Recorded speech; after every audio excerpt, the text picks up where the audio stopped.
Welcome back to the Evansville Otters pregame show. I'm Mike Radomski. It's now time for the manager's report as we have the first exclusive interview with the interim manager, Bill McKeon. And Bill, first off, Wayne Krenchicki and his staff terminated yesterday. You are now the manager of the Evansville Otters. Describe that feeling to us. Well, it was a sudden decision. Mr. Bussing informed Chicky and his staff, from what I understand, at a private meeting yesterday. And, of course, Mr. Bussing asked me would I help the club in any manner that I could do, and here I am. So now you're going to be filling in over the next 2 days here for Evansville, and you've had a chance to see the team so far this year up from the broadcast booth. What stands out for you? Well, first of all, they're a better team than what the record shows. This is about the best talent the Evansville Otters have had, I'm going to say, in the last 4 to 5 years. Their record doesn't indicate their talent, but they're a better team, and I think they have a very slim chance of being in the playoffs, and I wouldn't count them out. And you have a lot of experience in baseball. What are you going to bring to this team this year? Well, I'm just going to ask them to hustle and play hard and enjoy, have fun, enjoy what they're doing. It's a kid's game, and when you're relaxed and you're having fun, you're winning. Bill McKeon joining us here on the Evansville Otters pregame show. How about your manager style? A lot of managers are usually a home run hitting team, or they'll go with a hit and run. What fits your team? Well, I play it base by base. In other words, if we get the first runner on, I'm either going to have them steal, hit and run, or bunt them, all depending upon the situation, the catcher's arm, the pitcher, and so on and so forth. And then if we have, we'll execute taking the extra base and being aggressive on the base paths. I expect them to go from first to third or second to home. So let's start by going through a few of those parts of the offense. How about the lineup? What do you see in the lineup with this Evansville Otters team?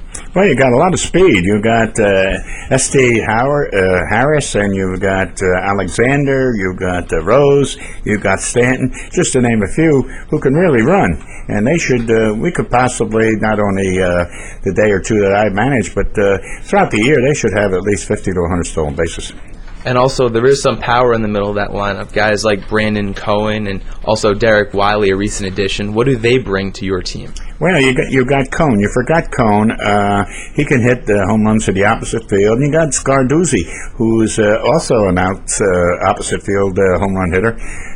You lost Meade, which was your home run hitter last year, but you've got some power, and I think Rogers can hit a few more home runs. And I expect if Alexander gets really healthy and gets in shape, he could probably add 10 home runs. Let's look at defense. Managers always say defense can help you go out and win championships. What do you see in this year's defensive squad? Well, you got a good defense. Your outfield is pretty solid as far as going and chasing down balls. Maybe their arms aren't the best. Vinny Scarduzzi out there in Scarduzio out there in right field has a real good arm. I don't think you're going to find a better third baseman than Jake Rogers. He can come in, field that ball, that slow ground ball down the third, and whip it to first. Your shortstop's got a heck of an arm. Rose is just like he's all over the field. And if Cohn's playing first, he stretches those legs, and he can save a lot of infielders' errors for balls that are skipping in the dirt. How about the pitching staff? What do you notice about the guys out there on the mound for the Otters? I think your pitching staff, whether it be the starters or relievers, are real good. They've had some bad luck. Some of them pitched outstanding games, but we just didn't get any hitting. And if you couple up with the walks, the errors, and get some key hits at the times, instead of having a losing record, they'd all have winning records. But you got a good pitching staff. If anything, is they sometimes lack control, but other than that, they've got good stuff, fastball breaking stuff, and almost every one of them has a good change. Bill McKeon joining us exclusively here on the Evansville Otters pregame show. How about your staff? We understand you're having an addition to your team here for the next few days. Yeah, J.R. Seymour, who coached here for many years, I believe he was about 8 to 10 years. He was one of the original coaches when the team was first formed here. And J.R.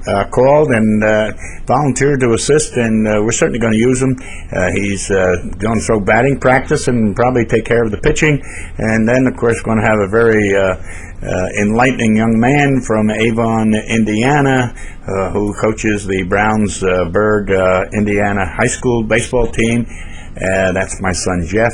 He's going to come in and assist us, and he'll be first base coach. And you've already been assistant coach so far for the Evansville Otters. Now you're the manager. You have your son coming in. You also have another assistant coach. What's it like working here at Bosse Field? This is the greatest place to play ball, to coach, and to be a fan. I just love it. Of course, I'm a New Jersey resident, and I moved here 23 years ago. I wish I had moved here back in 1956 when I met my wife and married her, because this is the greatest town for baseball and for people who support baseball and support sports, and I'm just happy to be part of this community. Bill, best of luck over the next few days and continued success on the field. Thank you very much, Mike. I enjoy listening to you on the game when you're on the road, and I appreciate your interviewing me. Thank you kindly. Thank you very much. Bill McKeon, the interim manager of the Evansville Otters, and we'll be right back on the Otters pregame show right after this.